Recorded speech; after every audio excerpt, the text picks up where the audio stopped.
अस्सलाम वालेकुम, आदाब। मैं हूं मोहसिन और आप देख रहे हैं BBN न्यूज़। आइए शुरुआत करते हैं आज के खबरनामे की और नजर डालते हैं हेडलाइंस पर।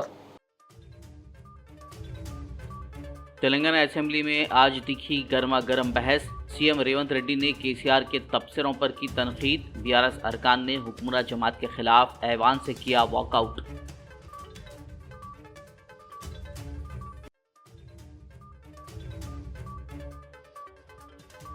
असेंबली के मीडिया पॉइंट पर जाने से रोके जाने पर BRS अरकान का एहतजाज।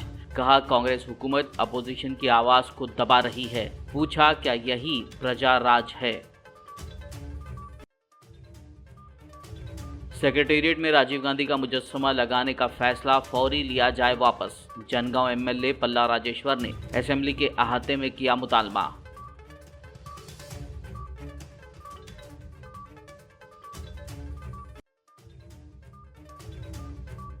मजलिसी फ्लोर लीडर अकबरुद्दीन ओवैसी ने बजट पर जारी बहस में लिया हिस्सा।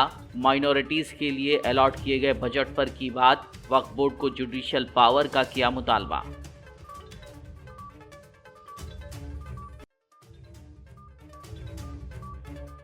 साबिक वजीर हरीश राव का बड़ा बयान। तेलंगाना भवन में मीडिया से बात करते हुए कहा, अगर रेवंत रेड्डी इस्तीफा देते हैं तो वो चीफ मिनिस्टर का हलफ लेकर कालेश्वरम की मरम्मत करके दिखाएंगे। और अब खबरों की तफसील। तेलंगाना असेंबली में आज चारशंबे को बजट पर बहस जारी रही। इस दौरान अहम अपोजिशन BRS और हुक्मरान जमात के दरमियान गर्मा गर्म बहस देखी गई। असेंबली में आज बजट पर बहस शुरू हुई तो BRS पार्टी ने इस बात पर एतराज़ किया कि ऐवान में अरकान की तादाद बहुत कम है। इसने हुकूमत को मशवरा दिया कि ऐवान में कोरम को यकीनी बनाए। इसके साथ ही वज़ीर क़ानून साज उमूर सुधीर बाबू ने कहा है कि ऐवान में 18 अरकान हैं। BRS MLA और साबिक़ वज़ीर तलासानी श्रीनिवास यादव ने कहा कि ऐवान में सिर्फ 14 लोग हैं। बाद में कड़ियम श्री हरी ने BRS पार्टी की जानिब से बजट पर बहस में हिस्सा लिया और वज़ीर ख़जाना और डिप्टी CM भट्टी विक्रमार्का की ऐवान में अदम मौजूदगी का जिक्र किया। फिर इन्होंने सवाल किया कि बजट पर बहस का जवाब कौन देगा, जिस पर वज़ीर क़ानून साज उमूर सुधीर बाबू ने कहा कि कुछ वजूहात की वजह से वज़ीर ख़जाना ऐवान में मौजूद नहीं है और बजट पर जवाब देने के वक्त आएंगे। इस पर कड़ियम श्री हरी ने तबसरा किया कि ये समझा जाता है कि हुकूमत बजट पर बहस को लेकर संजीदा नहीं है। बाद अज़ां कड़ियम ने बजट पर बहस जारी रखते हुए कहा है कि कांग्रेस पार्टी हमेशा इंदिरम्मा राज की बात करती है, लेकिन ये भी है कि इंदिरम्मा के दौर में इमरजेंसी को कोई नहीं भूल सकता। इन्होंने कांग्रेस कायदीन को कहा है कि आप एक ख़ानदान के लिए काम करते हैं, जिस पर वज़ीर पूनम ने मुदाखलत करते हुए आज के एजेंडे के मुताबिक बजट पर बात करने का मशवरा दिया। तेलंगाना असेंबली का इजलास आज हंगामा खेज रहा। सीएम रेवंत रेड्डी ने नलगुंडा सभा में कल BRS सरबराह केसीआर के तबसरों पर असेंबली में तनकीद की। रेवंत रेड्डी ने गुस्से का इजहार करते हुए कहा कि अगर रियासत की अहम अपोजिशन जमात के पास तेलंगाना समाज और किसानों का एहतराम होता तो वो मेडीगड्डा आते। उन्होंने कहा कि बार बार BRS लीडर्स ज़बान की बात करते हैं, क्या हम कल नलगुंडा में साबिक़ वज़ीर आला के ज़रिए बोली गई ज़बान पर बात करें? उन्होंने अपोजिशन BRS से कहा कि अगर आप बहस के लिए तैयार हैं तो लीडर ऑफ अपोजिशन को असेंबली में मदऊ करें। हम कालेश्वरम और दरियाई पानियों पर बहस के लिए तैयार हैं। रेवंत रेड्डी ने कहा कि केसीआर कह रहे हैं कि उन्हें मार दो। उन्होंने सवाल किया कि क्या कोई मुर्दा सांप को मारता है? रेवंत रेड्डी ने कहा कि अगर आप कह रहे हैं कि मेडीगड्डा का दूसरा और तीसरा सुतून झुका हुआ है तो आइए इस पर असेंबली में बहस करें, कहीं भागकर शेखी ना मारें। सीएम ने कहा कि हुकूमत आबपाशी के मंसूबों पर वाइट पेपर जारी करने को तैयार है। हम कालेश्वरम पर बातचीत के लिए भी तैयार हैं। सीएम के इस बयान पर हुक्मरान और अपोजिशन जमातों के दरमियान ज़बरदस्त झगड़ा हुआ। बाद अज़ां BRS अरकान ने हुक्मरान जमात के खिलाफ ऐवान से वॉकआउट कर दिया।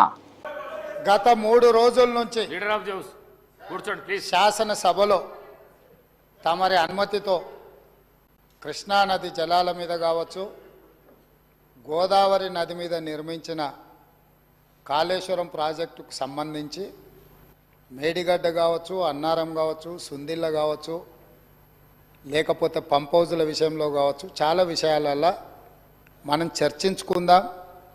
చూసి వచ్చి ఈ సభలో వాస్తవాల ప్రాతిపదికన చర్చ జరపాలి అని తమరి అనుమతితోటి మనం నిర్ణయం తీసుకున్నాం. వాస్తవంగా ఈ రైతుల పట్ల తెలంగాణ సమాజం పట్ల గౌరవం ఉంటే ప్రధాన ప్రతిపక్ష పార్టీ ప్రభుత్వ ఆహ్వానాన్ని దృష్టిలో పెట్టుకొని అందరం కలిసి అక్కడికి వెళ్ళి ఆ ప్రాజెక్టులను పరిశీలించి అక్కడ జరిగిన నష్టాన్ని, రైతులకు వచ్చిన కష్టాన్ని అర్థం చేసుకొని ఆ సమస్యకు ఒక పరిష్కారం చూపించే అవకాశం ఉండే. రాకపోను కొత్తగా వచ్చిన ప్రభుత్వమే ఏదో తప్పు చేసినట్టు, ఈ తప్పుకు కొత్తగా వచ్చిన వాళ్ళే బాధ్యత అయినట్టు, అదేవిధంగా పదే పదే భాష గురించి, మాటల గురించి మీరు ఇట్లా అంటుండ్రు, మీరు అట్లా అంటుండ్రు, మమ్మల్ని గౌరవిస్తలేరు అని ఏదైతే చర్చ జరుగుతుందో, మాజీ ముఖ్యమంత్రి గారు నిన్న నల్గొండ జిల్లాలో వాడిన భాష మీద చర్చ చేద్దామా అధ్యక్ష? ఏం బీకనిక పోయినరని అడుగుతాడా అధ్యక్ష? మాజీ ముఖ్యమంత్రిగా 10 ఏళ్ళు పనిచేసి, కేంద్ర మంత్రిగా పనిచేసి, రాష్ట్ర మంత్రిగా పనిచేసి, శాసనసభ్యుడిగా పనిచేసి, పార్లమెంటుగా పనిచేసి, గొప్పలు చెప్పుకొని జబ్బలు జరుచుకునే ఉద్యమకారుని అనేట ఆయన ప్రధాన ప్రతిపక్ష పార్టీ హోదాలో ఉండి ఒక రాష్ట్ర ముఖ్యమంత్రిని పట్టుకొని ఏం బీకనిక పోయినావు అని అడిగితే, రా ఇప్పటికే ప్రజల్ని ప్యాంటు ఊడబిక్కురు, ఉన్న అంగి చొక్కా కూడా ఊడబిక్తాం. ఇప్పటికే తెలంగాణ ప్రజలు మొన్న జరిగిన ఎన్నికలలో మీ పాయింట్ ఊడబిక్కిరు. ఇవాళ ఆ పాయింట్ ఊడబీకితే చెప్పుకునే దిక్కులేక బొక్కబోర్ల పడితే బొక్కలు ఇరిగినాయి మీకు. అయినా మీ బుద్ధి మారలేదు. ఒక ముఖ్యమంత్రిని పట్టుకొని ఏం బీకనిక పోయినావని అడుగుతారా అధ్యక్ష? ఇది పద్ధత? ఈ రాష్ట్రం 4 కోట్ల ప్రజలు ఓట్లేసి గెలిపించిన ముఖ్యమంత్రిని పట్టుకొని ఏం బీకనిక పోయినావని అంటారా అధ్యక్ష? ఇదేనా తెలంగాణ సాంప్రదాయము? ఈరోజు నేను మళ్ళీ అడుగుతున్నా అధ్యక్ష, ఈరోజు మేడిగడ్డ మేడి పండులాక కుంగిపోతే మేడిగడ్డల నీళ్లు నింపడానికి అవకాశం ఉందా అధ్యక్ష? ఇవాళ మీరే సాగునీటి పారుదల శాఖ మంత్రులుగా పనిచేసారు కదా. చంద్రశేఖరరావు గారు, హరీష్ రావు గారు ఇద్దరు సాగునీటి పారుదల శాఖ మంత్రిగా పనిచేసారు కదా అధ్యక్ష. ఈరోజు వాళ్ళకే పెత్తనం ఇస్తాం, వాళ్ళనే చేయమని ఉండ్రి. ఈరోజు ఏ రకంగా మేడిగడ్డలో నీళ్లు నింపుతారో, మేడిగడ్డ నుంచి నీళ్ళు ఎత్తి అన్నారంలో పోస్తారో, అన్నారంలో నుంచి సుందీలలో ఎట్లా పోస్తారో బాధ్యత వాళ్ళని తీసుకోమని ఉండ్రి అధ్యక్ష.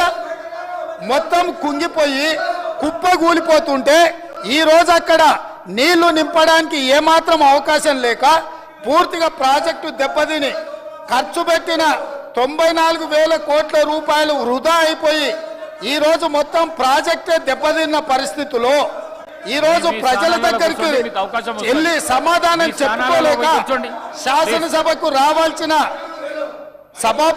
ఉపనాయకుడు ఇక్కడ సభలోకి రాకుండా పారిపోయి ఈరోజు చర్చ చేద్దామంటే రాకుండా ముఖ్యమంత్రి గారిని పట్టుకొని ఇట్లా మాట్లాడొచ్చా అధ్యక్ష? అందుకే నేను ఒకటే మాట అడుగుతున్నా, మీరు ఇవాళ చర్చకు సిద్ధమైతే పిలువండి. మీ పార్టీ నాయకుడిని, మీ సభాపక్ష నాయకుడిని చర్చ చేద్దాము. రేపు సాయంత్రం వరకైనా కాళేశ్వరం ప్రాజెక్టు మీద, గోదావరి జలాల మీద ఈ ప్రభుత్వం చర్చ చేయడానికి సిద్ధంగా ఉంది. పారిపోయి ఫామ్ హౌస్లో వండుకొని ప్రతిపక్షాలుగా బాధ్యత నుంచి తప్పించుకొని మీ అవినీతి బయటపడుతుందని, కాళేశ్వరంలో మీ దోపిడీలో జైలుకి వెళ్లాల్సి వస్తుందని కేసీఆర్ను చంపుతారా అంటారు. ఎవరికి అవసరం ఉంది అధ్యక్ష చంపాల్సిన అవసరం? సచిన పావును ఎవడైనా చంపుతారా అధ్యక్ష? మొన్నటి ఎన్నికలలో ప్రజలు ఆ పావును చేత్తో కాదు కట్టెతో కొట్టిరు అధ్యక్ష. ఆ పాము ఆల్రెడీ సచ్చింది. సచ్చిన పావును చంపాల్సిన అవసరం మాకే ఉంది అధ్యక్ష. ఈ రోజు సానుభూతి కోసము వీల్ చైర్ నాటకాలు, వీధి నాటకాలు ఏంటి అధ్యక్ష? ఇది ఈ రోజు ఈ సభలో చర్చ చేయడానికి ప్రభుత్వం సిద్ధంగా ఉంది. నిజాయితీ ఉంటే, మీరు అవినీతికి పాల్పడకపోతే, మీరు చెప్పినట్టు మేడిగడ్డలో 2, 3 పిల్లర్లు కుంగిపోతే దాని మీద తీసుకోవాల్సిన నిర్ణయాల మీద మాజీ ముఖ్యమంత్రి గారు చంద్రశేఖరరావు గారిని సభలోకి రమ్మని ఉంది. చర్చ చేయడానికి ప్రభుత్వం సిద్ధంగా ఉంది. పారిపోయి అక్కడెక్కడో పోయి ఆడేదో ప్రగల్భాలు ఏంది అధ్యక్ష? రమ్మనుండ్రి సభకు, వాస్తవాల మీద చర్చ చేస్తాం, మొత్తం ఇక్కడ పెడతాం. ఇవాళ ఆయన తప్పించుకుంటాడు, ఈయన వచ్చి ఈడ కొత్త మాటలు చెప్తాడు ఈడ. కాబట్టి అధ్యక్ష, దీని మీద ఇప్పుడు జరుగుతున్న చర్చ దేని మీద జరుగుతుందో ఆ విషయం మీద చర్చించమని ఉంది.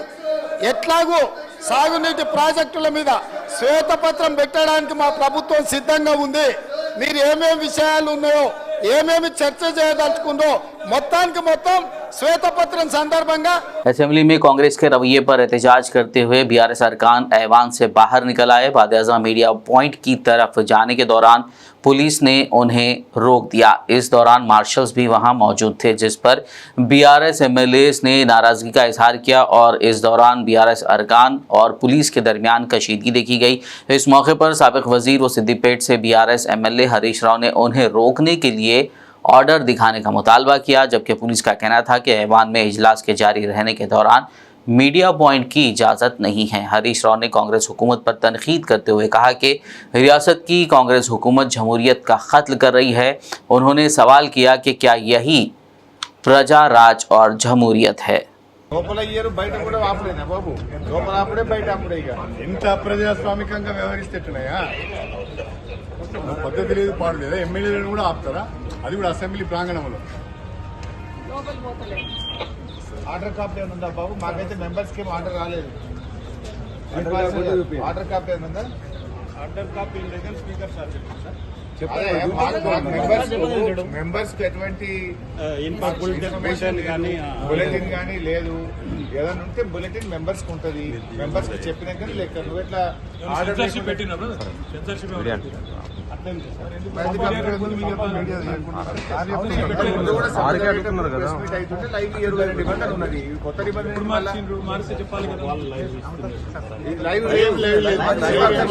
असेंबली के मीडिया पॉइंट जाने के दौरान रास्ते में बैरिकेड लगाने पर बीआरएस अरकान ने गुस्से का इजहार करते हुए वहीं पर बैठकर एहतजाज किया।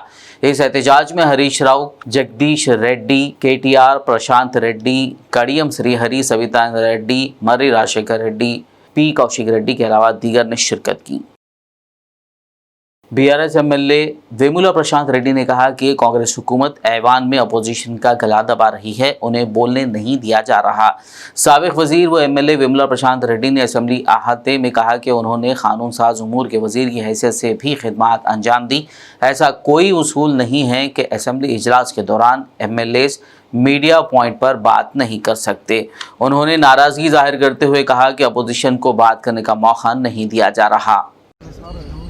ప్రతిపక్షాల యొక్క గొంతు నొక్కే విధంగా, ప్రతిపక్షాలను అణచివేసే విధంగా ఇవాళ వ్యవహారం జరుగుతూ ఉన్నది.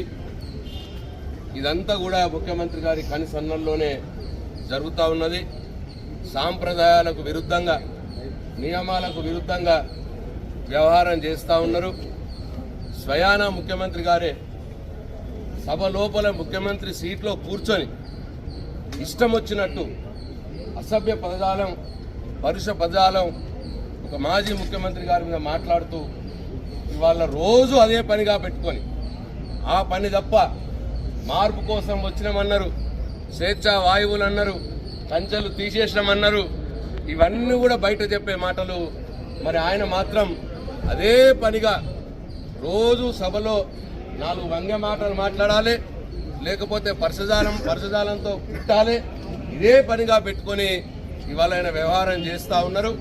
ఈరోజు కూడా మాజీ ముఖ్యమంత్రి గారిని, కేసీఆర్ గారిని మేము అనరానటువంటి భాష ఉపయోగించి ఇవాళ తిట్టడం జరిగింది. దానికి నిరసనగా మరి మాకు మైక్ ఇవ్వండి అని చెప్పి స్పీకర్ గారిని అడిగాం. మా సభ్యుడు, డిజగ్నేటెడ్ సభ్యుడు, చర్చ మీద మాట్లాడుతున్న సభ్యుడు కడియం శ్రీహరి గారు ఉన్నారు, వారికి ఇవ్వలేదు. ఎవరు మాట్లాడినా మా సభ్యులకు ఎవరికి ఇవ్వలేదు. కాకపోగా డిజగ్నేటెడ్ సభ్యులు కాకుండా ఉన్నటువంటి 4-5 మంది కాంగ్రెస్ శాసనసభ్యులకు అవకాశం ఇచ్చి మళ్ళీ వారితో మళ్ళీ తిట్టిపిచ్చే కార్యక్రమం పెడతా ఉన్నారు. అంటే కేవలం శాసనసభలో ఉన్న మైకు దగ్గర ఇవ్వండి అని అంటే అక్కడ కూడా మమ్మల్ని పోనీయట్లేదు, రిస్ట్రైన్ చేస్తూ ఉన్నారు. అనాధికారంగా, అంటే ఏది రాతపూర్వకమైన ఉత్తర్వులు లేకుండానే మమ్మల్ని ఆపే ప్రయత్నం చేస్తూ ఉన్నారు. పోలీస్ జులుంతో పోలీసును ఉపయోగించి మమ్మల్ని సభ ఆవరణలో గౌరవ శాసనసభ్యులకు తిరిగే అధికారం ఉంటుంది, ఎక్కడికైనా వెళ్ళే అధికారం ఉంటుంది. ఇట్లా ఇనుప కంచెల్ని పెట్టి ఇవాళ పోలీసులను ఉపయోగించుకొని ముఖ్యమంత్రి గారు మమ్మల్ని ఆపే ప్రయత్నం చేస్తూ ఉన్నారు, మా గొంతు నొక్కే ప్రయత్నం చేస్తూ ఉన్నారు. దీన్ని మేము బీఆర్ఎస్ఎల్పీ శాసనసభ పక్షం తీవ్రంగా ఖండిస్తూ ఉన్నాం. ఈ అప్రజాస్వామికమైన చర్యలను ముఖ్యమంత్రి గారు మానుకోవాలి, లేకపోతే తెలంగాణ సమాజం గమనిస్తూ ఉన్నది. వారికి తగిన బుద్ధి చెప్పే రోజులు దగ్గరలోనే ఉన్నాయని చెప్పి ముఖ్యమంత్రి గారిని తీవ్రంగా హెచ్చరిస్తున్నాను. జై తెలంగాణ. जनगांव से बीआरएस एमएलए पल्ला राजेश्वर ने असेंबली के अहाते में बात करते हुए कहा कि राजीव गांधी का मुजस्समा सेक्रेटेरिएट में लगाने का फैसला फौरी वापस लिया जाए, इसका तेलंगाना से क्या लेना देना। उन्होंने कहा कि केसीआर के दौरे हुकूमत में तजवीज़ करदा तेलंगाना तल्ली का मुजस्समा वहां नस्ब किया जाना चाहिए। उन्होंने इल्ज़ाम लगाते हुए कहा कि कांग्रेस के 2 माह के दौरे हुकूमत में जमहूरियत की रूह को ठेस पहुंची है। कांग्रेस पार्टी कायदीन तेलंगाना की सखाफत और तारीख को नहीं जानते, उन्हें तेलंगाना की तारीख और सखाफत के बारे में जानने की ज़रूरत है। ఖచ్చితంగా ఆ డిమాండ్ని మా డిమాండ్ని చెప్తున్నాం. దానికి ఎదురుగా ఏదైతే అమరవీరుల స్తూపానికి మరియు సెక్రటేరియట్కి మధ్యలో ఉన్న జాగాలో మేము నిర్ణయించిన విధంగా తెలంగాణ ప్రజలు వాంఛించిన విధంగా ఆ విగ్రహాన్ని పెట్టాలి. ఖచ్చితంగా దాన్ని విరమించుకోవాలి, రాజీవ్ గాంధీ విగ్రహాన్ని విరమించుకోవాలని చెప్పేసి మేము కోరుతూ ఇవాళ ముళ్ళ కంచెలు తీసేస్తామని ఇక్కడ సభ్యులకు కూడా ముళ్ళ కంచెలు వేసిండ్రు. ఇలా అసెంబ్లీ ఎదురుగా 3 రెట్ల కంచెలు వేసిండ్రు. 1000 మంది పోలీసులు 3000 మంది పోలీసులు పెట్టిండ్రు. అనేక మంది ఇలా మార్షల్స్ తోని ఇవాళ పోలీస్ వ్యవస్థతోని 3 రెట్లు పెంచి ఇవాళ ఏదో పరిపాలన చేద్దాం అనుకుంటున్నారు. ఎక్కడ ప్రజాపాలన, ముళ్ళ కంచెల పాలన, పోలీసుల పాలన, ఇవాళ వాళ్ళ యొక్క అహంకార పాలన, దీన్ని నశిస్తూ ఖచ్చితంగా రేపు కానీ ఎప్పుడు కానీ స్పీకర్ గారు గుర్తించాలి. మా మాట వినడానికి మా యొక్క వాయిస్ పోవడానికి అవకాశం ఇవ్వాలని చెప్పి కోరుతూ, కనీసం ఇక్కడ మాది పోవడానికి కూడా ఇవ్వలేదు కాబట్టి దాన్ని ఖండిస్తూ జై తెలంగాణ. बीआरएस एमएलसी के कविता ने आज तेलंगाना कानून साज काउंसिल में बात करते हुए कांग्रेस हुकूमत और रेवंत रेड्डी को तनकीद का निशाना बनाया। उन्होंने कहा कि तेलंगाना कांग्रेस पार्टी के लिए एटीएम की तरह बन गया है। यहाँ की दौलत मुल्क भर में कांग्रेस पार्टी के मफादात के लिए इस्तेमाल की जा रही है और इलेक्शन में किए गए वादों को नज़रअंदाज किया जा रहा है। उन्होंने कहा कि प्रजावानी आवाम की आवाज़ सुनने की बात करने वाले रेवंत रेड्डी दिल्ली की आवाज़ सुन रहे हैं। कविता ने रियासत में जारी पावर कट्स के लिए भी हुकूमत पर तनकीद की। ఈ గ్యారంటీలు 6 గ్యారంటీలు అని చెప్పి మన గౌరవ రాష్ట్ర ముఖ్యమంత్రి వర్యులు నిరంతరం పబ్లిక్ స్పీచెస్లో చెప్పినారు అధ్యక్ష. ఇదే మా బైబులు, ఇదే మా ఖురాను, ఇదే మా భగవద్గీత అని పదే పదే పదే పదే ఆ గ్యారంటీలు చెప్పినారు అధ్యక్ష. ఇవాళ యథార్థంగా బడ్జెట్లో చూస్తే ఆ గ్యారంటీలు వారు ఇచ్చినటువంటి మేనిఫెస్టోల్లో 10% కూడా బడ్జెట్లో లేకపోవడం అన్యాయం అధ్యక్ష. వారు ఒక అపోహను క్రియేట్ చేసినారు అధ్యక్ష తెలంగాణ ప్రజల మధ్యలో. ప్రభుత్వం అంటే ప్రతినిత్యం ముఖ్యమంత్రి గారు ప్రజలందరినీ కలవాల్సిందే అని అపోహ ఒకటి క్రియేట్ చేసినారు. చేసి వారు ఏం చెప్పారు, మేము ప్రజావాణి అని పెడతాం, ప్రతిరోజు పొద్దున ముఖ్యమంత్రి గారు కలుస్తారని చెప్పారు అధ్యక్ష. ఈ ప్రభుత్వం వచ్చి దాదాపుగా 65 రోజుల పైచిలకు అవుతోంది. ఒక్క రోజు ముఖ్యమంత్రి గారు వెళ్ళినారు అధ్యక్ష. 2-3 రోజులు మంత్రులు కనబడ్డారు అధ్యక్ష. తర్వాత మళ్ళీ ఐఏఎస్ ఆఫీసర్లనే నడుస్తూ ఉంది అధ్యక్ష. మరి మళ్ళా గదే ఐఏఎస్ ఆఫీసర్లు కేసీఆర్ గారు ఇదివరకు ఏదైతే మేము నడిపించినామో అదే పద్ధతిలో నడిపించడానికి, పాత పద్ధతులే కొనసాగించడానికి కొత్త ప్రభుత్వం ఎందుకని చెప్పి మేము అడుగుతా ఉన్నాం అధ్యక్ష. ముఖ్యంగా ప్రజావాణి వింటామని చెప్పి అధికారంలోకి వచ్చినటువంటి వాళ్ళ అధ్యక్ష ఢిల్లీ వాణి వింటురు తప్ప ప్రజావాణి వింటలేరు అధ్యక్ష. 65 రోజులల్లో కేవలం ఒకసారి ముఖ్యమంత్రి గారు ప్రజావాణికి పోతే ఢిల్లీకి మాత్రం వారానికి 2 సార్లు పోతా ఉన్నారు అధ్యక్ష.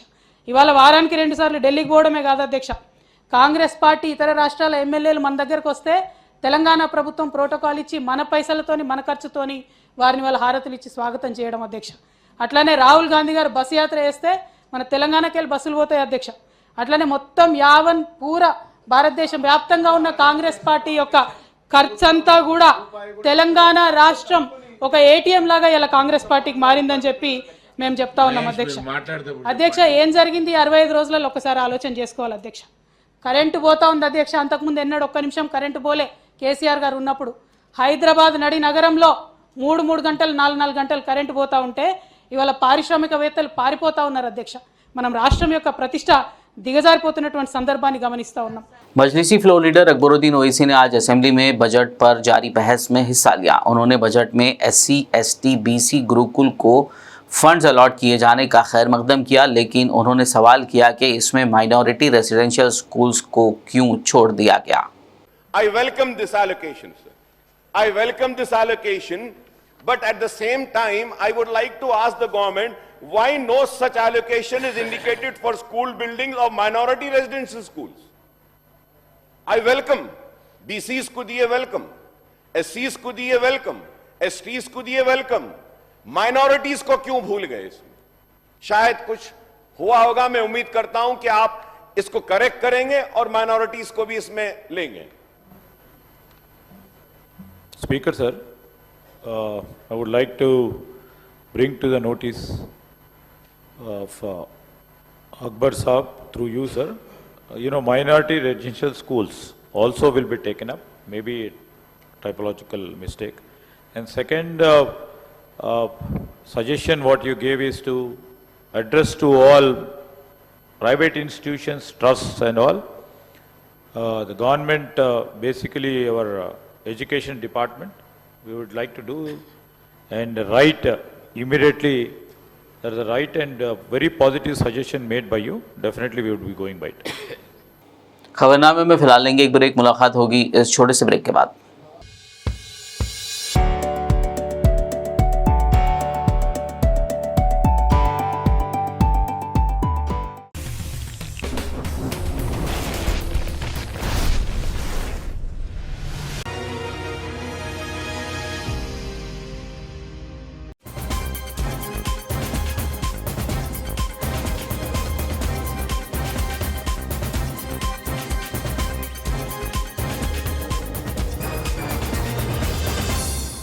ब्रेक के बाद खबरनामे में आपका दोबारा खैर मकदम है। ये बढ़ते मजीद खबरों की जानिब। मजलिसी फ्लोर लीडर अकबरुद्दीन ओवैसी ने तेलंगाना वक्फ बोर्ड को जुडिशल पावर देने का असेंबली में मुतालबा किया। उन्होंने कहा कि वक्फ बोर्ड को जुडिशल पावर देने से वक्फ की जायदादों का तहफ़्फ़ुज़ मज़ीद बेहतर तरीके से हो सकेगा। उन्होंने तशवीश का इजहार किया कि वक्फ बोर्ड के ज़ेरे इल्तिवा केसों में हार का सामना करना पड़ रहा है। अकबरुद्दीन ओवैसी ने कहा कि वक्फ बोर्ड की जायदादों का तहफ़्फ़ुज़ होता है तो गरीब मुसलमानों को हुकूमत और किसी और की मदद की ज़रूरत नहीं होगी। उन्होंने सवाल किया कि साबिक़ सीएम की तरफ से CBCID के लिए इंक्वायरी की जो शुरुआत की गई थी वो कब मुकम्मल होगी। अकबरुद्दीन ओवैसी ने हुकूमत से वक्फ इमलाक का तहफ़्फ़ुज़ का मुतालबा किया, क्योंकि वक्फ की जायदादें और वक्फ का पैसा अल्लाह का होता है, इसीलिए इसको लूटने वालों को सज़ा मिलनी चाहिए। With some few more minority issues, sir. Sir, Honorable Speaker, sir, through you, I request the state government to provide more powers to Telangana Waqf Board in the form of giving it a judicial powers, क्योंकि औकाफी जायदादें तबाह हो रही हैं और कोई पुरसाने हाल नहीं है, और ये एक लॉन्ग पेंडिंग डिमांड है AIMIM का कि जुडिशियल पावर अगर आप वक्फ बोर्ड को देंगे तो उसके ज़रिए हम औकाफी जायदादों की हिफाजत कर सकते हैं, क्योंकि औकाफी जायदादें तबाह हो रही हैं। Waqf board is fighting, honourable speaker sir, almost 4,000 cases in various courts and Waqf tribunal sir, and most of the cases sir, इसमें वक्फ बोर्ड जो लड़ रहा है गवर्नमेंट के खिलाफ लड़ रहा है। तो इसके लिए मैं बार बार sir, almost for the last 25 years I have been screaming, shouting about the protection of Waqf property sir. One thing which is required and needed is that sir कि हम एक रेवेन्यू ऑफिशियल, रेवेन्यू मिनिस्टर साहब, वक्फ board के officials एक meeting कर सकते हैं sir, meeting कर देख सकते हैं, पता कर सकते हैं कि कौन से गवर्नमेंट लैंड्स है, क्यों गवर्नमेंट लैंड्स है और ये क्यों वक्फ बोर्ड अपनी लैंड बोल रही है। We can reach to some settlement at least. The confusion can finish sir. ये चीज नहीं हो रही है, तो मैं उम्मीद करता हूं कि आप इस पर भी गौर करेंगे सर। जैसे कि आप जानते हैं, श्रीधर बाबू साहब भी जानते हैं, वो मेरे साथ ऐवान में थे बरसा बरस, और वो सुने हैं कि मणिकोंडा जागीर के बारे में।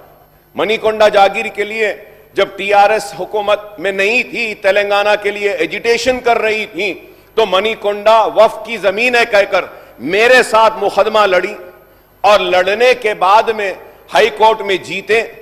मैं भी था उसमें, और TRS पार्टी भी थी, और तेलंगाना बना। तेलंगाना बनने के बाद तेलंगाना के इख्तिदार पर TRS आई, सुप्रीम कोर्ट में केस गया, और वो TRS जिसने मणिकोंडा के लिए वक्फ की जमीन है कहकर मुकदमा लड़ी, वही टीआरएस गवर्नमेंट सुप्रीम कोर्ट में यह कहकर लड़ी कि नहीं ये गवर्नमेंट लैंड है। तो वो सारी जमीन 1600 चिल्लर एकड़ वक्फ की जमीन चले गई sir. And more over sir, मैं आप सुन के हैरत करेंगे कि कांग्रेस गवर्नमेंट बोलती है कि हमने इंटरनेशनल एयरपोर्ट बनाया है हमारे दौर में, मुबारक आपने बनाया है, सही है, लेकिन ये क्यों भूल जाते हैं कि वो इंटरनेशनल एयरपोर्ट भी वक्फ की जमीन पर बना है, हजरत बाबा शरफुद्दीन साहब की पहाड़ी पर बना है, वक्फ की जमीन है। तो there is so many cases sir. मैं आपके जरिए हुकूमत से दरखास्त करूंगा कि बैठते हैं, बैठ के इस मसले को हल करते हैं, हल करेंगे, जरूरी है, क्योंकि इस तरीके से वक्फ बोर्ड एक तरफ तो मुकदमात हार रहा है, दूसरी तरफ हुकूमत क्लेम कर रही है। सर, अगर वक्फ की जायदादें प्रोटेक्ट हो जाती हैं तो हमको गवर्नमेंट की मदद की जरूरत नहीं है।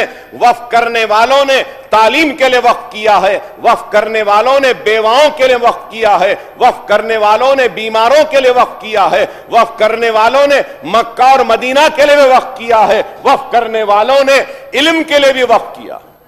तो मैं आपके जरिए हुकूमत से दरखास्त करूंगा कि 20 साल से अकबर ओवैसी यहां खड़ा है, चीख रहा है, चिल्ला रहा है, औकाफी जायदादें, औकाफी जायदादें, तो प्लीज इसको प्रोटेक्ट करिए। हमारे मुतालबे पर सीबीसीआईडी की इंक्वायरी का ऑर्डर दिया था साबिका चीफ मिनिस्टर साहब ने, तो मैं जानना चाहता हूं कि सीबीसीआईडी की इंक्वायरी की रिपोर्ट कब टेबल होगी, इंक्वायरी कब मुकम्मल होगी, कब वो लोग जो औकाफी जायदादों को लूटे हैं उनको जेलों में डाला जाएगा, उनके खिलाफ कब कार्रवाई होगी। हम चाहते हैं कि वो लोग। मजलिसी फ्लोर लीडर अकबरुद्दीन ओवैसी ने आज असेंबली में फिर एक बार रमज़ान के पेश नज़र हुकूमत की जानिब से किए जाने वाले इंतजामात पर जोर दिया। इसके अलावा उन्होंने साबिक़ा हुकूमत के ज़रिए रियासत के मुख्तलिफ मसाजिद की तज़ीन व मरम्मत के कामों के लिए जारी किए गए 105 करोड़ रुपए का जिक्र करते हुए ज़ेरे इल्तिवा कामों की तकमील का मौजूदा हुकूमत से मुतालबा किया। अकबरुद्दीन ओवैसी ने मुख्तलिफ इदारों के खाली चेयरमैन के ओहदों को पुर करने और दायरतुल मारिफ पर भी गौर करने का मुतालबा किया।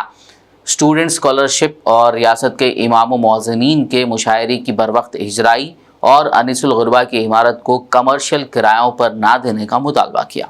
I would like to bring to the notice of the government and very important issues. Sir, I had raised in my governor's speech, मैंने मुतालबा किया कि रमजान का महीना आ रहा है, रमजान की मीटिंग बुलाइए, रमजान के इंतजामात करिए, कुछ पैसे दीजिए।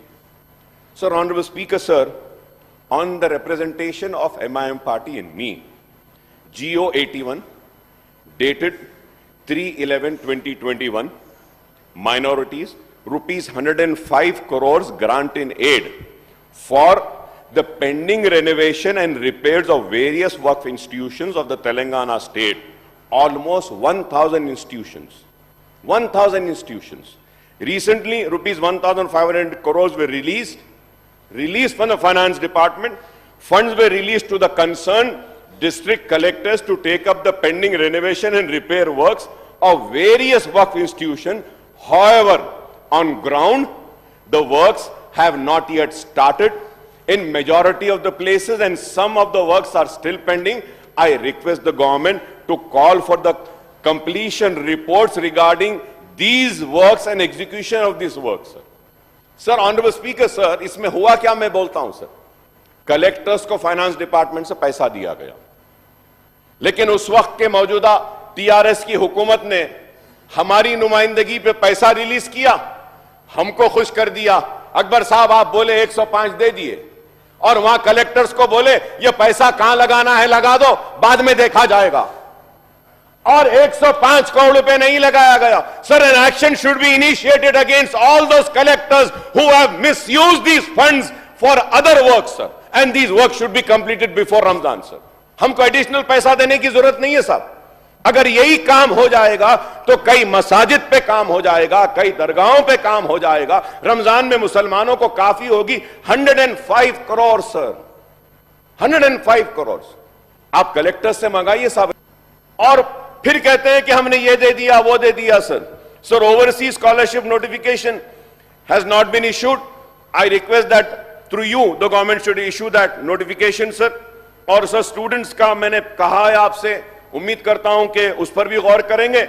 इमाम और मौज़नों को इन्हांसमेंट करेंगे, बोले इन्हांसमेंट जब होगा मैं ये कहूंगा उनके जो ड्यूज है, रमजान का महीना आ रहा है, वो ड्यूज को क्लियर कर दीजिए, महाना पुराने हिसाब से दे दीजिए वक्त पे, तो रमजान में उनकी मदद हो जाएगी। Urdu officer services should be utilize in districts for better monitoring of Urdu sir minority. और Anisul Gurwa sir Anisul Gurwa, there is a very big building sir I have been fighting for this Anisul Gurva right from the time of when Mr. Y.S. Rajshekar Reddy was the chief minister. So that Anisul Gurva was earlier with the Hindu Endowment Department. A case was won by the Waqf board, but still it wasn't transferred. Rajshekar Reddy Saab gave an order, it was transferred to Waqf board.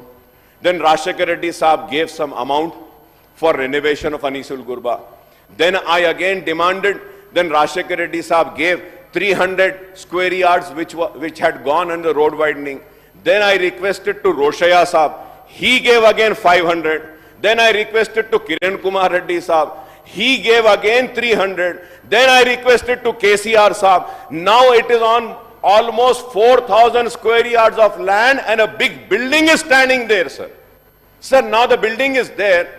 They want to let out for commercial activity. Sir, through you I request, sir, let us not give this property for any commercial purpose, sir. We can give that space for Timri's office, we can give it for minority other, we can give it for social welfare, sir.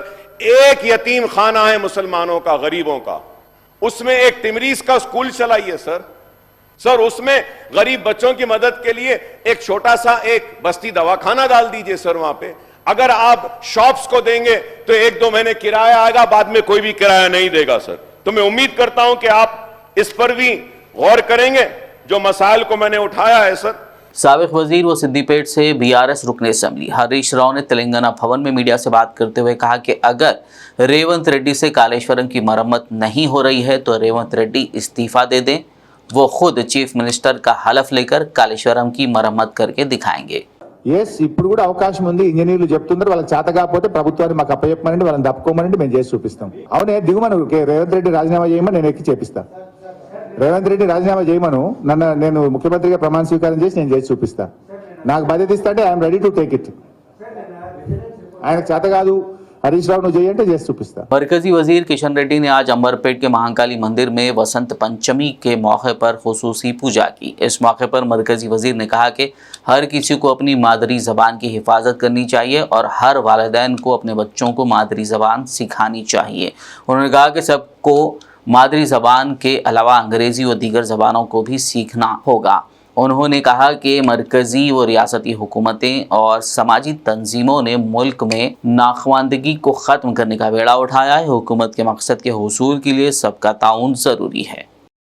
అన్ని medicines కానీ అన్ని రకాల పరీక్షలు కూడా ప్రాంతీయ భాషలో రాసే విధంగా ప్రభుత్వం ఆలోచన చేస్తూ ఉంది।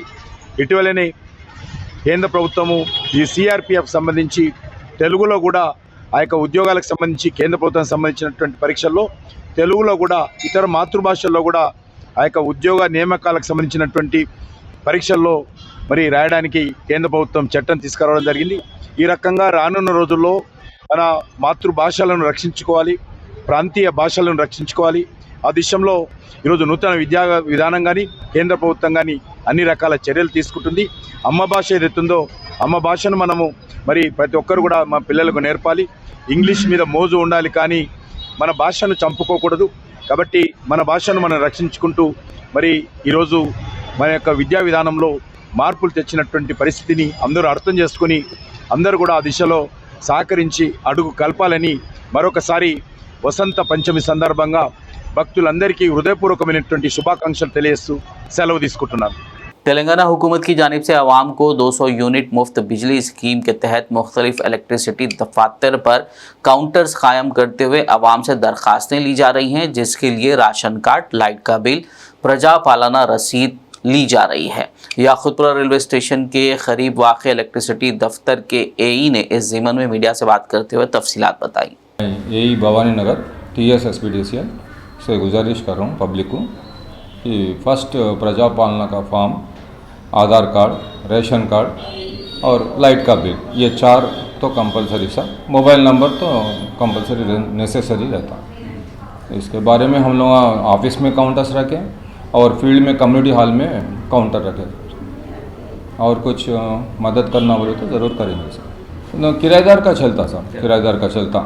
अकाउंट नंबर मकानदार का रहता और आधार नंबर, राशन कार्ड किराएदार का चलता। जैसे एक मकान रहता जिसमें 2 रेंटर रहते हैं, वो 2 रेंटर को भी लेते सब, लेते जरूर। मीटर के हिसाब से काम होगा या रेंट के हिसाब से काम होगा? रेंट के हिसाब से तो मीटर 2 है समझो, 2 रेंटर्स है तो 2 रेंटर्स को हम 1 मीटर है, 2 रेंटर अगर है तो 1 ही मीटर, एक ही एंट्री कर दे सब। ये कब तक चलेंगे सभी? अब तो फिलहाल 15 तक है सब, और एक्सटेंड और कंप्लीट करो बोल के बोल रहे हैं हायर ऑफिशियल्स हमारे, और वो भी कंप्लीट करेंगे सर। अच्छा, यहाँ पर जो ऑफिस पे आपका डेली कितना सर्विसन हो रहा सर? Sir maximum 400 500। अब 2 सेक्शन हैं, 2 सेक्शन में तो कल 900 हुए सर। दोनों? हाँ, 2 में। इसका टाइमिंग हुआ क्या है? मॉर्निंग 10 o'clock से इवनिंग 5:30 6 तक कर रहे हैं सर। ठीक है, ऑफिस को आके आए तो अच्छा, तो आके एंट्री कराए तो और अच्छा रहता था। और बाहर करे तो नॉमिनल नहीं, कंफर्म नहीं होता अपने को। ऑफिस को आए तो कंफर्म होता। जो बाहर करा रहे हैं वो भी ऑफिस से कंसल्ट होगा ना सर? तो बाहर जो करा रहे हैं हमारे लोग हैं तो कंपलसरी कंफर्म रहता सर। प्राइवेट पीपल से नहीं करना, वो बोल रहा हूँ। 2 तरफ से बोलिए सर। ये जो प्राइवेट जो आप बता रहे हैं, जो प्राइवेट है वहाँ पर जो कुछ पॉलिटिशियंस भी रहते हैं, हाँ, वहाँ पर भी करा सकते ना? करा सकते सब। हमारा आदमी बैठता वहाँ, हमारा आदमी बैठे तो कंपलसरी हम सब जने करा सकते सब। कितने ब्रांचेस डाले हैं अब फिलहाल तो 2 डाले सब। 2 डाले 2 कम्युनिटी हॉल में, अपना तालाब कट्टा कम्युनिटी हॉल और इधर एक अकबर नगर कम्युनिटी हॉल में डाले सब ऑफिस में। यहाँ तो भवानी नगर सेक्शन का address railway station, near by railway station सब, याकतपुरा रेलवे स्टेशन। भवानी नगर का है याकतपुरा भवानी नगर, 2 सेक्शन चल रहे हैं। National road safety month program के आखिरी दिन आज 14 फरवरी को रचाकुंडा पुलिस की जानिब से उप्पल एक्स रोड पर एक प्रोग्राम मुनक्किद किया गया, जिसमें डीसीपी रचाकुंडा ट्रैफिक के Manohar, ACP road safety SN Javed व दीगर आला ओहदेदारों ने शिरकत करते हुए खिताब किया। इस मौके पर आला ओहदेदारों ने ड्राइविंग से कबल हिफाजती रूल्स व इक़दामात को अपनाने का अहद दिलाया। इस साल तेलंगाना से मुंतखब आज़मीन हज के लिए पहली किस्त के तौर पर 81,800 रुपये जमा कराने की आखिरी तारीख 15 फरवरी है। तेलंगाना हज कमेटी के एग्जीक्यूटिव ऑफिसर शेख लियाकत हुसैन ने इस ज़िमन में तफसीलात बताते हुए कहा कि पहली किस्त अदा करने के साथ साथ ज़रूरी दस्तावेज़ात और रकम की रसीद 19 फरवरी तक हज कमेटी दफ्तर में जमा करानी चाहिए। अस्सलाम वालेकुम रहमतुल्लाहि व बरकातहू। मैं Liyaqat Hussain Shaikh, executive officer Telangana state Haj committee. मैं एक ज़रूरी ऐलान तेलंगाना के जो हाजियाँ कुर्रंदाज के तहत जो सेलेक्ट हुए हैं, ये लोगों से एक गुजारिश कर रहा हूँ कि जो फर्स्ट इंस्टॉलमेंट बनना है 81,800 का, इसकी आखिरी तारीख 15 फरवरी यानी कल तक आप ये ऑनलाइन का पेमेंट करना है।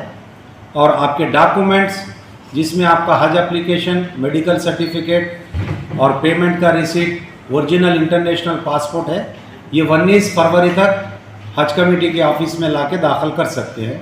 तो तमाम हाजियों से फिर एक मरतबा गुजारिश है कि ये जल्द से जल्द ऑनलाइन पेमेंट कर लीजिए कल तक के। अगर कुछ टेक्निकल इश्यूज़ है तो हज कमेटी से रुजू हुए, आपके ग्रीवियंसेस को रिजॉल्व करने के लिए हम तैयार हैं। खुदा हाफिज़। अगर कुछ क्योंकि ऑलरेडी ये जो 15 फरवरी का जो डेट दिया गया, ये ओरिजिनल डेट 12 फरवरी का था। तो अभी सेंट्रल हज कमेटी से इतला ये हुई कि ये 15 फरवरी है। अगर ऐसा कुछ एक्सटेंड हो रहा भी तो मैं नहीं समझता कि एक्सटेंड होगा। अगर हो रहा तो कल शाम में पता चलेगा, मगर एक्सटेंशन की डेट का इंतज़ार मत करिए। आपको आज बनना है, कल बनना है, जो भी है जल्द से जल्द पेमेंट्स करके बकाया का जो फॉर्मेलिटी है वो कर लीजिए। हज कमेटी में नीचे ग्राउंड फ्लोर में 7 काउंटर्स है, यहाँ पे आप आके अपना ओरिजिनल डॉक्यूमेंट्स वगैरह सबमिट कर सकते हैं। और ओरिजिनल पासपोर्ट सबमिट करने के बाद आपको यहाँ से कंप्यूटराइज रसीद भी दी जाती है, जो अपने साथ में आपको बाकी की कार्रवाई के वास्ते हिफाजत से रखना है। आदिलाबाद के नए म्युनिसिपल कमिश्नर के तौर पर मोहम्मद खमर अहमद ने आज चार्ज संभाल लिया। इस मौके पर बल्दी मुलाजमीन और मजदूर तंजीमों के रहनुमाओं ने उन्हें मुबारकबाद पेश की। ओहदे का जायजा हासिल करने के बाद उन्होंने कहा कि वो आदिलाबाद बल्दिया की तरक्की और मुलाजमीन व वर्कर्स के मसाइल के हल के लिए हर मुमकिन कोशिश करेंगे। गुड इवनिंग, ना पेरू मोहम्मद खमर अहमद। నేను కొత్తగా ఆదిలాబాద్ మున్సిపల్ కమిషనర్గా ఈరోజు జాయిన్ అయ్యాను. గతంలో నేను బోధన్ మున్సిపాలిటీ, ఎల్లారెడ్డి, పెద్దమర్పేట మున్సిపాలిటీస్, సదాశివపేట మున్సిపాలిటీస్లో పనిచేశాను. ఇప్పుడు ఇదొక గ్రేడ్ 1 మున్సిపాలిటీలో ఫస్ట్ టైం నాది అనుభవం అనుకోండి. ఈరోజు నేను యాజ్ ఏ మున్సిపల్ కమిషనర్గా ఈరోజు జాయిన్ అయ్యాను. కాబట్టి ఈ మున్సిపల్ అభివృద్ధిలో అంటే శానిటేషన్ పరంగా కానీ, వాటర్ సప్లై పరంగా కానీ, మిగతా డెవలప్మెంట్ ఇష్యూస్లో కానీ అందరి పాలకవర్గం సహాయంతో, మన మున్సిపల్ స్టాఫ్ సహాయంతో ఈ ఆదిలాబాద్ మున్సిపాలిటీకి ముందుకు తీసుకెళ్తామని చెప్పేసి అందరు ప్రజల తరపు నుంచి వాళ్ళ సహాయం కూడా కోరుతున్నాను. కాబట్టి అందరి సహాయంతోనే మనము మున్సిపాలిటీ ఆదిలాబాద్ మున్సిపాలిటీకి डेवलपमेंट చేయగలుగుతామని చెప్పేసి అందరికీ తెలియజేస్తున్నాను. ज़िला विकाराबाद के Daulatabad mandal forest section officer Khaja Farooq Ali ने Kodangal forest beat officer M Wahid के साथ जंगल में शेर के कदमों के निशान की तलाशी ली। इस मौके पर उन्होंने बताया कि मंडल के कुछ नौजवानों की इत्तला पर जंगल के इलाके में शेर के कदमों के निशान की तलाश की गई, ताहम जंगल में ऐसे कोई निशान नहीं मिले। महकमे जंगलात के एहलकारों ने इंकशाफ किया कि शेरों की तरह नजर आने वाले खदमों के निशान हाइना या फिर लोमड़ी के भी हो सकते हैं। Farooq Ali, forest section officer Daulatabad. నిన్న మన టైగర్ గురించి ఇన్ఫర్మేషన్ వచ్చింది విలేజెస్ ద్వారా. ఈ రాత్రి కూడా మేము చూసినాం, పెగ్ మార్క్స్ చూసినాం. ఇవాళ కూడా ట్రాకింగ్ చేస్తున్నాం, పెగ్ మార్క్స్ కూడా సెర్చ్ చేస్తున్నాం. ఇప్పటిదాకా టైగర్స్ గురించి ఏం ఎవిడెన్స్ దొరకలే, హైనాది కొద్దిగా దొరికింది. కూడా భయపడకండి, ఇప్పటిదాకా ఏ ఎవిడెన్స్ దొరకలే మాకు. హైనాది కొద్దిగా మాకు పెగ్ మార్క్స్ దొరికింది, అది కూడా మేము మా పై ఆఫీసర్లకు పంపించేసి అది మళ్ళీ ట్రాకింగ్, ఒక వారం ట్రాకింగ్ చేస్తాం, మానిటరింగ్ చేస్తాం, మొత్తం ఎవిడెన్స్ కలెక్ట్ చేస్తాం మొత్తం. सैयद नज़ीर अहमद नियाजी गद्दी नशीन अजमेर की सदारत में वरंगल शमून पेट में एक कमेटी की तश्कील दी गई। इस कमेटी का नाम खानखा चिश्तिया आफ्ताबिया रखा गया है। इस कमेटी का असल मकसद हज़रत ख्वाजा गरीब नवाज रहमतुल्लाह अलैह की तालीमात को आम करना है। इस मौके पर कमेटी के जिम्मेदारान ने BBN चैनल से बात करते हुए तफसीलात से वाकिफ़ करवाया। ये छठी शरीफ जो होती है, ये ख्वाजा आज़म हज़रत ख्वाजा मोइनुद्दीन चिश्ती हसन संजरी सुम्मा अजमेरी के बड़े साहिबजादे हज़रत ख्वाजा फ़खरुद्दीन सरवाड़ी रहमतुल्लाह अलैह का उर्स है, जो 6 शाबान के दिन होता है। और उस उर्स को लेकर के मैं वो यहाँ आया हूँ कि छठी की फातिहा हज़रत ख्वाजा फ़खरुद्दीन चिश्ती रहमतुल्लाह अलैह की यहाँ हों। जो लोग वरंगल के या तेलंगाना के लोग हैं, जो अजमेर तक नहीं पहुंच पाते, ख्वाजा फ़खर तक नहीं पहुंच पाते, उनको हमारी कमेटी खानखाए चिश्तिया आफ्ताबिया की तरफ से उनको दावत आम है, वो आएँ और लंगर में अपना हिस्सा लें। और मेरी यह दुआ है कि जितने भी लोग यहाँ आएँ, सब पर गरीब नवाज का फैज़ान आम हो, और वो ख़ास गरीब नवाज के दामन में रहते हुए अपने आपस में जितने भी पीर भाई हैं, सब आपस में भाईचारे के साथ रहें। और यहाँ जो हिंदू मुसलमान सभी हैं, उन सब का मैं खैर मकदम करूँगा। इसका मेन पैगाम ये है कि गरीब नवाज का जो मिशन है भाईचारे का, ये भाईचारे के मिशन को लेकर के हम आगे चल रहे हैं। और इंशाअल्लाह ताला ये आप लोगों के वसीले से, जैसे BBN न्यूज़ है, इनकी वजह से ये मकसद को हम आम करना चाहते हैं कि गरीब नवाज का जो मेन मकसद था कि भाई हिंदू मुसलमान कोई अलग अलग मज़हब के नहीं होते, सभी अल्लाह के बंदे हैं और सभी जो है अल्लाह तबारक ताला को मानते हैं और अल्लाह तबारक ताला को जानते हैं। जिस तरह से हम लोग अल्लाह कहते हैं, वो लोग ईश्वर कहते हैं, प्रभु कहते हैं, या ऊपर वाला कहते हैं, नीली छतरी वाला कहते हैं। ये हिंदुस्तान है, यहाँ हर तरह के फूल लगे हुए हैं और इंशाअल्लाह हमारी ये दुआ कि हिंदुस्तान में हमेशा अमन चैन रहे, भाईचारा रहे। ये गरीब नवाज का पैगाम था और ये पैगाम आगे ना चाहते हैं कि ये हमारा ताउन करें और भाईचारे को आगे से आगे बहुत पहुँचाएं। जनाब शेख मखदूम मोयुद्दीन, नवाज बेकरी, शिमुनपेट, वरंगल। शुक्रिया, अस्सलाम वालेकुम। शहर मुस्तखर आदिलाबाद के चांदा में वाक़ सैयद शाह राजन शाह वली रहमतुल्लाह अलैह दरगाह कमेटी के सदर मोहम्मद अशरफ ने बताया कि दरगाह के उर्स की तकरीबात हर साल की तरह इस साल भी बड़े पैमाने पर मुनक़्क़िद करने इंतज़ामात किए जा रहे हैं। उन्होंने मीडिया कॉन्फ्रेंस करते हुए तफसीलात से वाकिफ़ करवाया। सबको अस्सलाम वालेकुम रहमतुल्लाहि व बरकातहू, आदाब, नमस्कार, जय भीम। शहरियान आदिलाबाद और तमाम लोगों को इतला दी जाती है, हर साल की तरह इस साल भी हज़रत दरगाह हज़रत सैयद सिराजुद्दीन राजन शाह वली और बाग सवार का उर्स शरीफ जो बड़े ही जोश और खरोश से मनाया जाता है, इस साल भी उर्स के ताल्लुक़ से ये प्रेस मीट रखी गई है, जिसमें आज शाम में बाद मगरिब के चांदा दरगाह शरीफ पर फुकराई संदल है और 5 शाबान यानी जुम्मा 16 फरवरी बाद नमाज इशा शहर की जामा मस्जिद आदिलाबाद से शाही संदल निकाला जाएगा और उसके बाद में महफिल समा के इंतज़ाम 7 शाबान 18 फरवरी बाद नमाज इशा चांदा दरगाह शरीफ में होगा, जिसमें हैदराबाद के मशहूर खवाल असर निज़ामी साहब तशरीफ़ ला रहे हैं। उसके बाद में जो उर्स शरीफ का सालाना शाही संदल होता है मंगल के दिन, जिसमें खवाली का भी प्रोग्राम है, वो 20 फरवरी 2024 मंगल के दिन बाद नमाज इशा चांदा दरगाह शरीफ में मुनक़्क़िद किया जा रहा है, जिसमें हिंदुस्तान के मशहूर मारूफ खवाल जनाब जुनैद सुल्तानी साहब जो बदायूं उत्तर प्रदेश तशरीफ़ ला रहे हैं, उनका खवाली का मुजाहरा होगा। आप तमाम हजरत के चाहने वालों से पुरखुलूस गुजारिश की जाती है कि इस मुबारक मौके पर आप तमाम शिरकत करके उर्स को कामयाब करें। खुदा हाफिज़। जामिया इस्लामिया सुमैया लिलबनात आदिलाबाद का 11वां अज़ीमुशान सालाना जलसा बराए ख़वातीन 18 फरवरी बरोज़ इतवार मुनक़्क़िद होगा, जबकि इसी दिन बाद नमाज इशा मर्द हजरात के लिए भी एक अज़ीमुशान जलसा मुनक़्क़िद किया जाएगा। इस सिलसिले में नाज़िम मदरसा मौलवी अब्दुल अज़ीम ने पोस्टर की रस्म इजरा करते हुए तफसीलात से वाकिफ़ करवाया।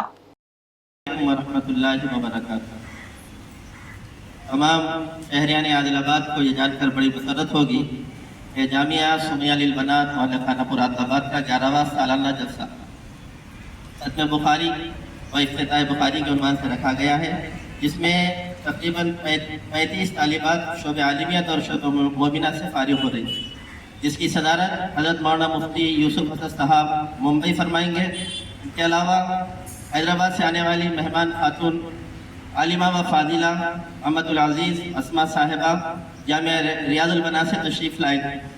इनके अलावा ये जलसा सुबह 10 बजे से ज़ोहर तक होगा अरफा गार्डन में 18 तारीख बरोज़ इतवार को। लिहाजा तमाम ख़वातीन हजरात से गुजारिश है ये जलसे में शिरकत फरमाकर इंदल्ला माजूर हो और ख़वातीन के लिए बात दुआ के खाने का नज़म भी रहेगा। इसी तरीके से दूसरा ऐलान ये है कि 18 तारीख फरवरी 2014 को इसी अरफा गार्डन के अंदर मर्द हजरात के लिए एक अजीम शान जलसे आम होगा, जिसकी सरपरस्ती हजरत हाफिज अबू बकर साहब फरमाएंगे, सदर जमीयतुल उलमा ज़िला आदिलाबाद। इनके अलावा ज़ेर निगरानी हजरत हाफिज मंजूर अहमद साहब सदर तंजीमुल उलमा आदिलाबाद फरमाएंगे और ज़ेर सदारत हजरत मौलाना मुफ्ती यूसुफ हसन साहब मुंबई फरमाएंगे। और इनके अलावा मेहमान खुसूसी की हैसियत से महाराष्ट्र की मशहूर और मारूफ शख्सियत हजरत मौलाना मुफ्ती इनामुल्लाह खान साहब उमर खेड़ फरमाएंगे। मेहमानी मुखर्रिर हजरत मौलाना अकबरुद्दीन हुस्सामी नक्शबंदी फरमाएंगे। लिहाजा तमाम अहमदुल मुस्लिमीन से दरख्वास्त की जाती है कि 10 फरवरी 2024 बाद नमाज इशा अरफा गार्डन पहुँचकर इस जलसे को कामयाब फरमाएं। हजरात का जलसा बाद नमाज इशा 18 फरवरी बाद नमाज इशा होगा। तमाम अहमदुल मुस्लिमीन यानी शहरियान आदिलाबाद से दरख्वास्त है कि इस जलसे को कामयाब बनाएं और वक्त मुकर्रर पर पहुंचने की कोशिश फरमाएं। आखिर में एक नज़र हेडलाइंस पर। तेलंगाना असेंबली में आज दिखी गर्मा गर्म बहस। सीएम रेवंत रेड्डी ने केसीआर के तबसरों पर की तनकीद। बीआरएस अरकान ने हुक्मरान जमात के खिलाफ ऐवान से किया walkout.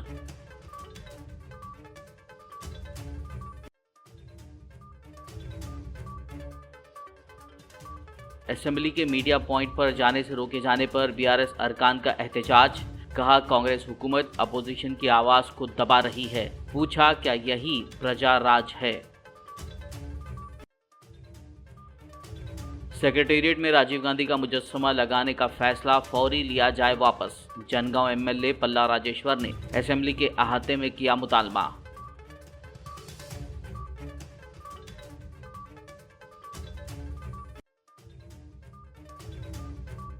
मजलिसी floor leader Akbaruddin Owaisi ने बजट पर जारी बहस में लिया हिस्सा।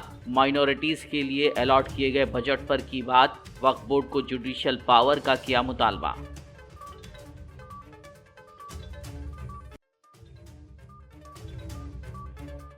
साबिक वजीर हरीश राव का बड़ा बयान। तेलंगाना भवन में मीडिया से बात करते हुए कहा, अगर रेवंत रेड्डी इस्तीफा देते हैं तो वो चीफ मिनिस्टर का हलफ लेकर कालेश्वरम की मरम्मत करके दिखाएंगे।